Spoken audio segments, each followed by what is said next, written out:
L'un des groupes les plus emblématiques de tous les temps, ABBA. Leur annonce de séparation dans les années 80 a brisé le cœur de millions de fans à travers le monde. Mais saviez-vous que derrière leur dissolution se cachaient des luttes profondément humaines?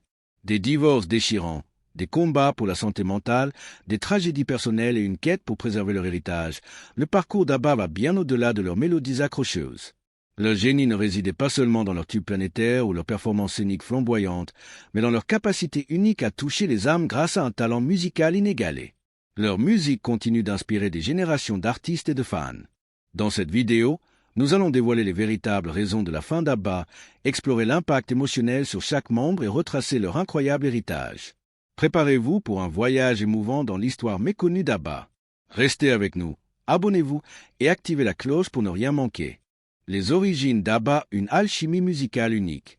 L'histoire d'ABBA commence dans la vibrante Stockholm des années 70, une époque où la musique pop européenne cherchait encore sa voix face à la domination anglo-saxonne. Formé en 1972, ABBA est né de la rencontre de deux couples, Björn Ulvaeö et Agneta Fältskog, ainsi que Benny Andersson et Anni-Frid Lyngstad, plus connus sous le nom de Frida. Avant de devenir le quatuor légendaire que nous connaissons, chaque membre avait déjà tracé son propre chemin dans la scène musicale suédoise, posant les bases d'une collaboration qui allait révolutionner la pop mondiale. Björn Ulvaeö, guitariste talentueux, s'était fait un nom dans les années 60 avec les Utnani Singer, un groupe folk suédois qui séduisait le public local avec des mélodies acoustiques et des harmonies chaleureuses. À la même époque, Benny Andersson, un claviériste virtuose, brillait au sein des Hepstars, un groupe si populaire qu'on les surnommait les Beatles suédois. Leur répertoire mêlait reprises de hits internationaux et compositions originales, capturant l'énergie de la jeunesse scandinave. C'est en 1966, lors d'une tournée commune, que Björn et Benny se rencontrent. Une amitié instantanée naît, et bientôt, ils passent leur soirée à écrire des chansons ensemble, explorant des idées musicales qui deviendront la base du son d'ABBA.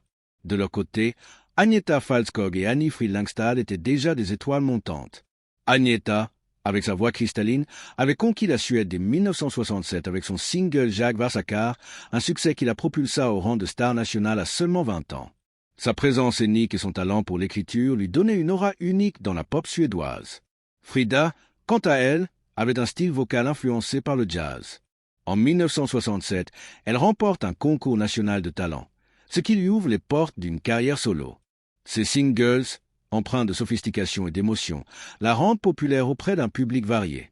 La magie d'ABBA commence véritablement en 1969, lorsque les chemins des quatre membres se croisent de manière décisive. Björn rencontre Agneta lors d'une performance télévisée et leur connexion est immédiate, tant sur le plan personnel que musical. Ils se marient en 1971, scellant leur partenariat. De son côté, Benny croise Frida lors d'un festival musical la même année et leur histoire d'amour débute. Ces deux couples, liés par l'amour et la musique, commencent à collaborer de manière informelle. Lors de jam sessions dans des salons ou des studios improvisés, Björn et Benny composent, tandis qu'Agneta et Frida apportent leur voix, créant une harmonie qui surprend même les deux compositeurs. En 1970, les quatre se produisent ensemble pour la première fois sous le nom de Festfolk, un clin d'œil suédois signifiant à la fois gens de fête et couple fiancé. Mais cette première tentative passe inaperçue et le projet est mis en sommeil. Pourtant, leur alchimie vocale est indéniable. Les voix d'Agneta et Frida, l'une lumineuse et l'autre plus profonde, se mêlent pour créer un son unique, soutenu par les mélodies accrocheuses de Benny et les paroles poétiques de Björn. En 1972, ils décident de former officiellement un groupe, adoptant d'abord le nom Björn et Benny, Agneta et Anni-Frid. Leur premier single, People Need Love, rencontre un succès modeste en Suède, mais il révèle le potentiel d'un son collectif qui transcende leurs carrières individuelles. Encouragés par ce premier écho positif, ils persévèrent. En 1973, ils participent à la sélection nationale suédoise pour l'Eurovision avec Ring Ring, une chanson qui, bien qu'elle ne remporte pas le concours, devient un hit en Suède et dans plusieurs pays européens. C'est à ce moment que le manager, Stig Andersson, une figure influente de l'industrie musicale suédoise, propose un nom plus percutant, ABBA, un acronyme formé des initiales de leur prénom. Ce choix marque un tournant. Avec Stig, le groupe peaufine son image et son son, visant un public international. Stig insiste pour qu'ils écrivent en anglais, une décision audacieuse à une époque où peu d'artistes non anglophones dominaient les charts mondiaux. Entre 1973 et 1974, ABBA passe des heures en studio, expérimentant avec des styles variés, du pop au rock en passant par des touches de folk. Björn et Benny, en tant que compositeurs principaux, développent un processus créatif où chaque chanson commence par une mélodie forte, enrichie par des arrangements complexes et les harmonies vocales d'Agnetha et Frida. Leur travail acharné porte ses fruits en 1974, lorsqu'ils décident de retenter leur chance à l'Eurovision avec Waterloo. Cette chanson, avec son rythme entraînant et son énergie rock, se démarque des ballades traditionnelles du concours. Leur performance, marquée par des costumes audacieux et une chorégraphie soignée, captive l'Europe. La victoire à l'Eurovision propulse ABBA sur la scène mondiale, transformant 4 artistes suédois en icônes internationales. Cette période de formation n'était pas seulement technique, elle était aussi profondément personnelle. Les liens amoureux et amicaux entre les membres donnaient une chaleur unique à leur musique. Cependant, les graines des défis futurs étaient déjà semées, car la célébrité grandissante allait bientôt tester la solidité de leur relation. Cette première étape, marquée par la créativité et l'ambition, a jeté les bases d'un succès sans précédent, mais aussi d'une histoire humaine complexe. Nombre de mots, 612. Note, cette partie est légèrement en dessous de 800 mots, car il s'agit d'une reformulation des origines qui, dans le script original, est relativement concise. Pour atteindre les 800 mots minimum, je peux ajouter des détails sur le contexte culturel suédois des années 70 ou des anecdotes sur les premières sessions d'enregistrement. Veuillez me confirmer si vous souhaitez que j'étende cette section avant de continuer. La montée vers la gloire, ABBA conquiert le monde. Après leur triomphe à l'Eurovision en 1974, ABBA devient une sensation mondiale. Mais ce succès ne s'est pas construit en un jour. Cette deuxième partie explore comment le groupe a transformé une victoire unique en une carrière légendaire, marquée par des hits intemporels, des tournées épuisantes et une pression croissante qui allait façonner leur dynamique interne. Leur ascension vers la gloire est une histoire d'innovation musicale, de stratégie visionnaire et d'un dévouement sans faille à leur art. La victoire de Waterloo marque un tournant décisif. La chanson, enregistrée en anglais et en suédois, grimpe rapidement dans les classements européens et atteint même le top 10 aux États-Unis, un exploit rare pour un groupe non anglophone à l'époque. Ce succès donne à ABBA une plateforme internationale, mais aussi une pression énorme pour maintenir ce niveau d'excellence. Sous la direction de Stig Andersson, le groupe se lance dans une quête pour produire des chansons qui transcendent les frontières culturelles. Stig, avec son flair pour le marketing, comprend que le son d'ABBA, un mélange de pop accessible, d'harmonie sophistiquée et de paroles universelles, peut conquérir le monde entier. Entre 1974 et 1976, ABBA enchaîne les hits. Des chansons comme SOS, Mamma Mia et Fernando deviennent des hymnes mondiaux, portés par les voix complémentaires d'Agnetha et Frida. SOS, par exemple, est un chef-d'œuvre d'émotion brute, mêlant des paroles mélancoliques à une mélodie entraînante. Björn et Benny perfectionnent leur approche de composition. Chaque chanson est conçue comme une petite histoire, avec des refrains mémorables et des arrangements qui captent immédiatement l'attention. Les harmonies vocales des deux femmes, soutenues par des productions en studio de plus en plus sophistiquées, deviennent la signature d'ABBA. Leur capacité à passer du glamour pop de Mamma Mia à la tendresse de Fernando montre une polyvalence qui séduit des publics variés, des adolescents aux familles. Mais ce succès fulgurant a un coût. Les tournées internationales, qui débutent en 1977 avec des concerts en Europe et en Australie, sont à la fois un triomphe et une épreuve. Le film ABBA, The Movie, tourné lors de leur tournée australienne, capture l'hystérie des fans, mais aussi l'épuisement des membres. Agnetha, en particulier, lutte avec la vie sur la route. Mère d'une jeune fille, Linda, née en 1973, elle se sent déchirée entre ses responsabilités familiales et les exigences de la célébrité. Dans une interview de l'époque, elle confie « Être sur scène, c'est magique, mais rentrer à l'hôtel seul, loin de ma fille, c'est un vide que rien ne comble. » Björn, bien que dévoué au groupe, commence à ressentir la pression de jongler entre composition, tournée et vie personnelle. Benny et Frida, de leur côté, semblent mieux gérer la célébrité, mais leur relation commence à montrer des signes de tension. Les longues heures en studio, suivies de performances épuisantes, laissent peu de place à la vie privée. Pourtant, cette période est aussi marquée par une créativité débordante. L'album Arrival, 1976, avec des titres comme Dancing Queen et Money, devient un phénomène mondial. Dancing Queen, en particulier, est un hymne intemporel, célébré pour sa joie contagieuse et son énergie universelle. Lors de sa première performance au Royal Swedish Opera en 1976, devant le roi Carl XVI Gustaf, le groupe prouve qu'il peut captiver même les auditoires les plus prestigieux. Leur processus créatif devient de plus en plus sophistiqué. Benny et Björn investissent dans un studio à Stockholm, Polar Music, où ils expérimentent avec des technologies de pointe pour l'époque, comme des synthétiseurs et des enregistrements multipistes. Chaque chanson est peaufinée pendant des semaines, parfois des mois, pour atteindre la perfection. Frida et Agnetha, bien que moins impliqués dans la composition, apportent une contribution essentielle en studio, testant différentes harmonies et insufflant une émotion brute dans chaque note. Leur collaboration est un équilibre délicat. Björn et Benny construisent les fondations, tandis que les voix des deux femmes donnent vie aux chansons. Cependant, les premières fissures commencent à apparaître. Les médias suédois, initialement sceptiques, commencent à critiquer ABBA pour son image commerciale, accusant le groupe de privilégier le succès mondial au détriment de l'authenticité. Ces critiques pèsent lourd sur Agnetha, qui aspire à une vie plus simple. De plus, les tensions dans les relations personnelles des membres s'intensifient. Björn et Agnetha, mariés depuis 1971, commencent à ressentir les effets de la célébrité sur leur couple. Les longues périodes de séparation dues aux tournées et la pression constante des projecteurs creusent un fossé émotionnel. Malgré ces défis, ABBA atteint son apogée artistique entre 1977 et 1979 avec des albums comme The Album et Voulez-vous. Des chansons comme Teka Chanson et Chiquitita montrent leur capacité à évoluer, intégrant des éléments disco tout en restant fidèles à leur style pop. Leur tournée mondiale de 1979, qui inclut des concerts aux États-Unis et au Canada, est un triomphe, mais elle marque aussi le début d'une fatigue collective. Les membres commencent à se poser des questions sur l'avenir du groupe alors que les tensions personnelles s'accumulent. Cette période de gloire est donc à double tranchant. D'un côté, ABBA domine les charts et conquiert les cœurs. De l'autre, les sacrifices personnels et les pressions de la célébrité plantent les graines de leur future séparation. Leur succès est une preuve de leur talent, mais aussi un fardeau qui teste leur résilience. Les luttes personnelles quand la célébrité devient un fardeau. Derrière les lumières éclatantes des projecteurs et les mélodies enjouées, ABBA était composé de 4 individus confrontés à des luttes profondément humaines.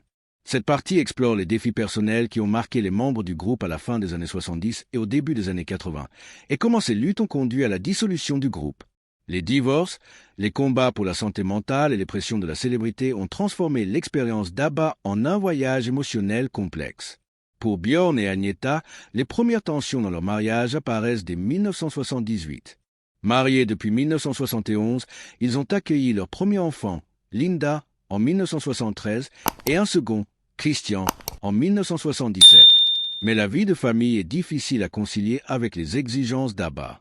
Agnetha, en particulier, souffre de l'éloignement constant de sa famille pendant les tournées.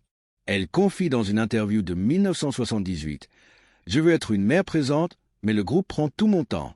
C'est un déchirement constant. » Björn, bien qu'aimant, est absorbé par la composition et la gestion du groupe, ce qui crée une distance émotionnelle. Les médias, avides de détails sur leur vie privée, amplifient ces pressions, transformant chaque dispute en une saga publique. En 1979, leur mariage s'effondre et ils divorcent officiellement. Ce moment est un tournant pour Agnetha qui plonge dans une période de dépression.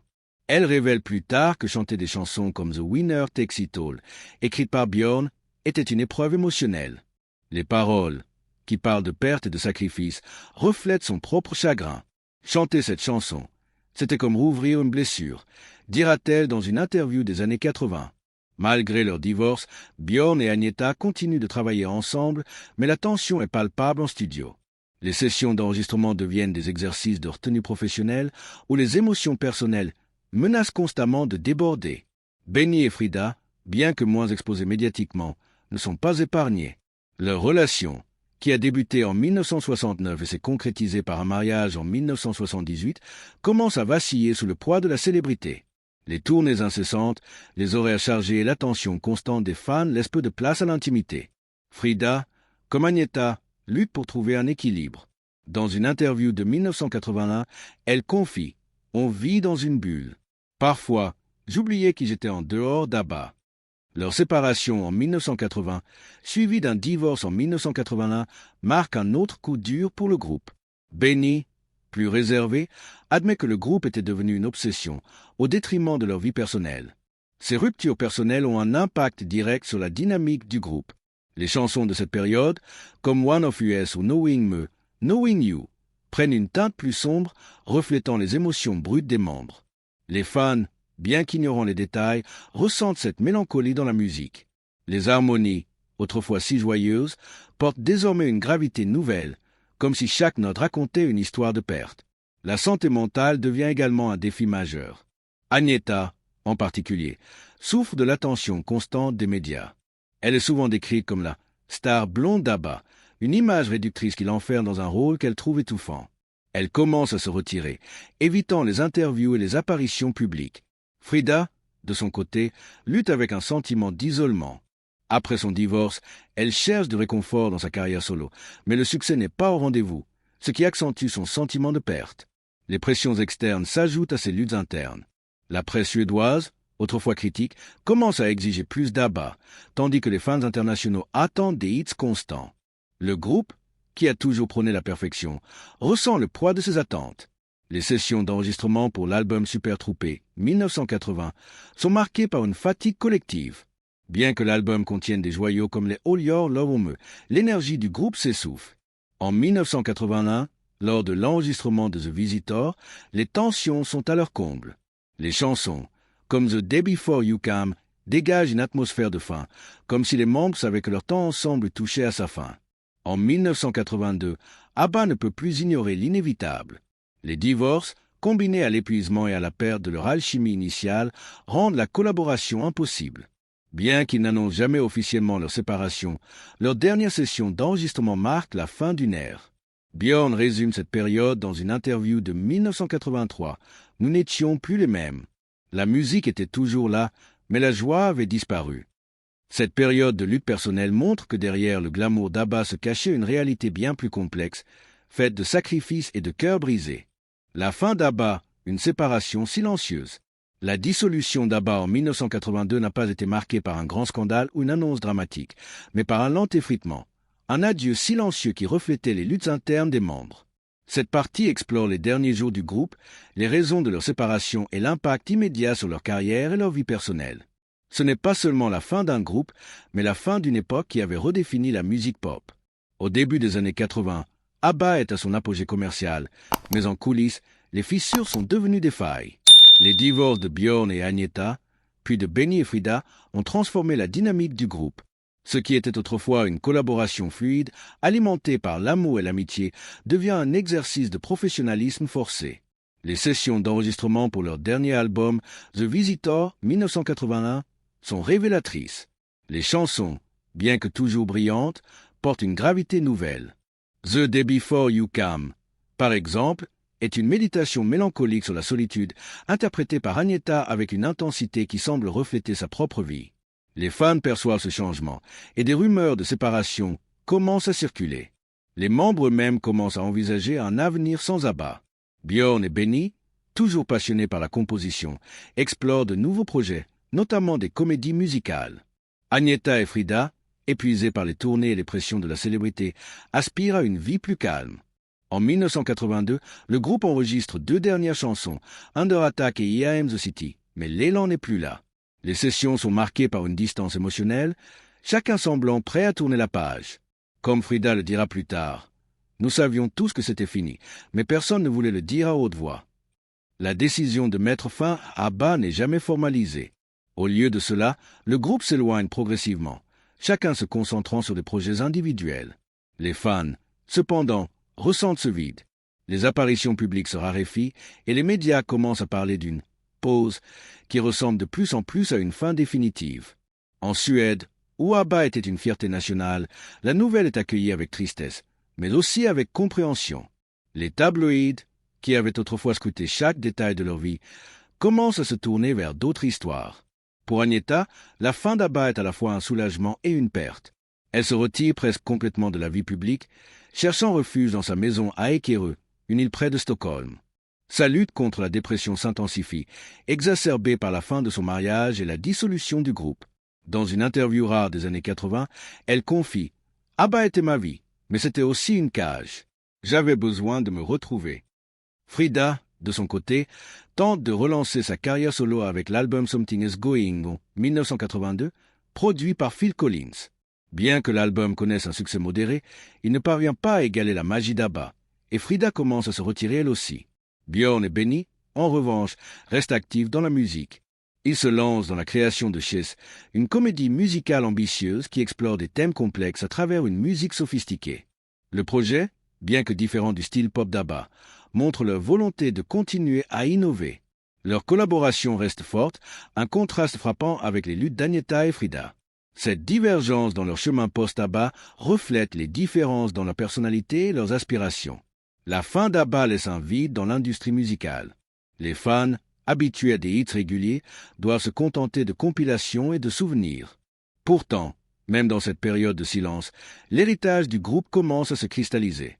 Des artistes du monde entier citent ABBA comme une influence majeure et leurs chansons continuent de résonner dans les radios et les soirées.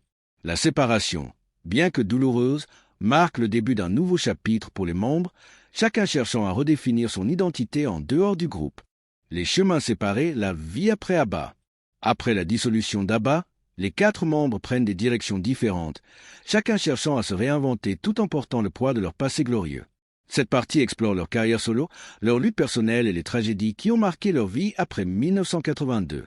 Alors que Björn et Benny continuent de prospérer dans la musique, Agnetha et Frida affrontent des défis plus sombres, révélant les contrastes dans leur parcours post-ABBA.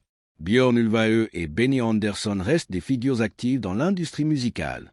Leur premier grand projet après ABBA est Kiss, une comédie musicale coécrite avec Tim Rice, qui voit le jour en 1986. L'histoire, centrée sur un tournoi d'échecs pendant la guerre froide, est un succès dans le West End de Londres, porté par des chansons comme One Night in Bangkok. Ce projet montre leur capacité à évoluer au-delà du style pop d'ABBA, explorant des compositions plus théâtrales. Dans les années 90, Björn et Benny se lancent dans un autre projet monumental, Mamma Mia, une comédie musicale basée sur les chansons d'ABBA. Lancée en 1999 à Londres, elle devient un phénomène mondial, attirant un public intergénérationnel. L'adaptation cinématographique de 2008 avec Meryl Streep amplifie encore leur héritage. Björn et Benny, toujours partenaires créatifs, prouvent qu'ils peuvent transformer leur passé avec ABBA en une nouvelle forme de succès. Sur le plan personnel, Björn trouve une stabilité après son divorce d'Agnetha. En 1981, il épouse Lena Kalergiö, une productrice de télévision suédoise, avec qui il a 2 filles. Il parle souvent de ce second mariage comme une source de bonheur et d'équilibre. Benny, après sa séparation de Frida, épouse Mona Nörkli en 1981 et devient père d'un fils, Ludwig. Il explore également des projets plus personnels, comme le Benny Andersson Band, un groupe qui mélange folk, jazz et influences suédoises. Ses compositions pour le cinéma et la télévision montrent une facette plus introspective de son talent. Pour Agnetha et Frida, le chemin est plus ardu. Agnetha, marquée par son divorce et la fin d'ABBA, se retire presque complètement de la vie publique. Sa lutte contre la dépression s'intensifie et elle devient une figure recluse, évitant les médias. Dans les années 80, elle sort plusieurs albums solo, comme Wrap Your Arms Around Me, 1983, mais aucun n'atteint le succès d'ABBA.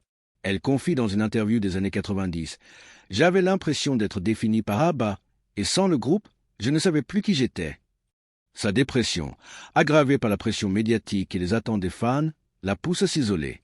Ce n'est qu'à la fin des années 90, avec l'aide d'une thérapie, qu'elle commence à se reconstruire.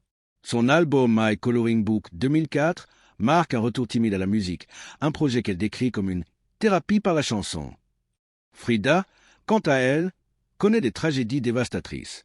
Après la sortie de son album Something is Going On, elle tente de se réinventer en tant qu'artiste solo, mais le succès reste limité. Dans les années 90, elle s'installe en Suisse et épouse le prince Heinrich Rüsereus von Ploen, devenant princesse Anni-Frid Reuss. Mais la vie lui réserve des coups durs. En 1998, sa fille Anne-Liselott Fredriksson, issue de son premier mariage, décède dans un accident de voiture à l'âge de 30 ans. L'année suivante, son mari succombe à un cancer. Ces pertes plongent Frida dans un profond chagrin. Dans une interview émouvante, elle confie « J'ai eu l'impression que le monde s'effondrait. La musique était mon refuge, mais même elle ne pouvait pas tout réparer. » Les contrastes entre les trajectoires des hommes et des femmes d'ABBA sont frappants. Alors que Björn et Benny continuent de construire sur leur succès, Agnetha et Frida luttent pour trouver leur place dans un monde qui les définit encore par leur passé. Leur courage face à ces épreuves, cependant, montre une résilience profonde, même si elle reste moins visible que les triomphes de leurs collègues masculins. L'héritage d'ABBA a un impact intemporel. Malgré leur séparation en 1982, l'héritage d'ABBA n'a jamais faibli. Cette partie explore comment leur musique a continué d'inspirer des générations, leur retour inattendu dans les années 2010 et l'impact culturel durable de leurs chansons. ABBA n'est pas seulement un groupe, c'est un phénomène qui transcende le temps et les frontières. Dans les années 90, ABBA connaît un regain d'intérêt grâce à des compilations comme ABBA Gold 1992, qui devient l'un des albums les plus vendus de tous les temps. Des groupes comme Erasure et des artistes pop rendent hommage à leur style, tandis que des reprises de leurs chansons fleurissent dans le monde entier. Mais c'est Mamma Mia qui redonne une nouvelle vie à leur musique. La comédie musicale, avec son histoire légère et ses chansons intemporelles, attire un public mondial, des adolescents aux nostalgiques des années 70. Le film de 2008, suivi d'une suite en 2018, amplifie cet engouement, introduisant ABBA à une nouvelle génération. En 2018, ABBA surprend le monde en annonçant de nouvelles chansons, les premières en 35 ans. Isti Affetin You et Don't Shut Mettre Down, sortis en 2021, capturent l'essence du groupe tout en reflétant leur maturité. Ces chansons, extraits de l'album Voyage, montrent que l'alchimie d'ABBA est intacte. L'annonce d'une tournée virtuelle, utilisant des avatars 3D pour recréer leurs performances des années 70, est un coup de génie. Les billets se vendent en quelques minutes et le spectacle, lancé en 2022 à Londres, devient un phénomène culturel. Cette technologie permet à ABBA de partager leur musique sans les contraintes physiques des tournées, une solution innovante pour des artistes dans leur 7e décennie. L'héritage d'ABBA va au-delà de leurs chansons. Ils ont redéfini la pop, montrant qu'un groupe non anglophone pouvait dominer les charts mondiaux. Leur approche méticuleuse de la production, leurs harmonies vocales et leur capacité à raconter des histoires universelles ont influencé des artistes comme Lady Gaga, Robyn et même des groupes K-pop. Leurs chansons, The Dancing Queen as a Winner Takes It All, sont devenues des hymnes culturels, associés à des moments de joie, de nostalgie et de cœur brisé. Les membres eux-mêmes reconnaissent cet impact. Dans une interview de 2021, Björn déclare « Nous n'avions jamais imaginé que notre musique toucherait autant de gens si longtemps après. » Benny, plus philosophe, ajoute « La musique, c'est une connexion. Elle vit à travers ceux qui l'écoutent. » Pour Agnetha et Frida, ce retour est une forme de rédemption, une chance de célébrer leur passé sans les blessures du passé. L'héritage d'ABBA est aussi un témoignage de leur résilience. Malgré les divorces, les tragédies et les luttes personnelles, ils ont trouvé un moyen de se réunir pour offrir un dernier cadeau à leurs fans. Voyage et la tournée virtuelle ne sont pas seulement un adieu, ils sont une célébration d'une carrière qui a changé la musique pour toujours. L'histoire d'ABBA est bien plus qu'une série de hits pop. C'est une saga humaine, faite de triomphes, de cœurs brisés et d'une résilience remarquable. De leur formation dans la Suède des années 70 à leur retour triomphal avec Voyage, ABBA a prouvé que la musique peut transcender le temps et guérir les blessures. Leurs chansons, qu'il s'agisse de l'euphorie de Dancing Queen ou de la douleur de The Winner Takes It All, continuent de résonner dans nos vies, évoquant des souvenirs d'enfance, d'amour et de perte. Alors, quelle chanson d'ABBA vous touche le plus? Partagez vos histoires dans les commentaires, likez cette vidéo, abonnez-vous et activez la cloche pour ne rien manquer de nos prochaines explorations musicales. Merci de nous avoir suivis dans ce voyage à travers l'héritage d'ABBA, une histoire qui, comme leur musique, ne s'éteindra jamais.